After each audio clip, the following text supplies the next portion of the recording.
Diqqat qiling, tezkor ob-havo ma'lumotlari. Assalomu alaykum hurmatli tomoshabin. O'zgidromet markazi 15-martdan 22-mart kunlariga ob-havo ma'lumotlarini e'lon qildi.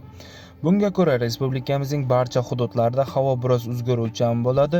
Yog'ingarchiliklar kutilmaydi. Faqatgina 18, 19, 21, 22-mart kunlari ayrim joylarda yomg'ir yog'ishi mumkin. Shamol sharqiy yo'nalishini o'zgartirib, g'arbdan sekundiga 7-12 metr tezlikda esadi. 17-mart kuni ba'zi joylarda shamolning tezligi 13-18 metrgacha kuchayishi mumkin. Haroratlar 15-mart kuni kechasi 05 daraja iliq, kunduz kunlari 12-17 darajani tashkil etadi. 16-mart kuni kechasi 2-7 daraja iliq, kunduz kunlari 14-19 daraja iliq bo'lib turadi. 17-mart kuni kechasi 3-8 daraja iliq, kunduz kunlari 14-19 daraja iliq. 18-mart kuni kechasi 5-10 daraja iliq, kunduz kunlari 12-17 daraja ko'rsatadi.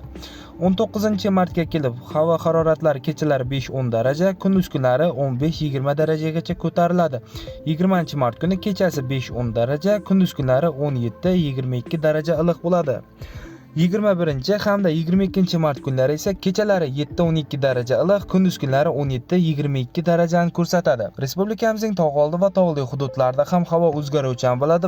Vaqti bilan yomg'ir yog'adi, yomg'ir qorga ham aylanishi mumkin.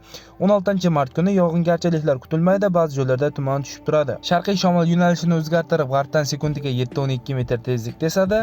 Haroratlar kechalari 15-mart kuni 05 daraja sovuq, 16-18-mart kunlari esa 3-8 daraja iliq bo'ladi. Kunduz kunlari 15-18-mart kunlari 5-10 daraja iliq bo'ladi. 19-martdan 22-mart kunlari esa 10-15 daraja iliq bo'lib turadi.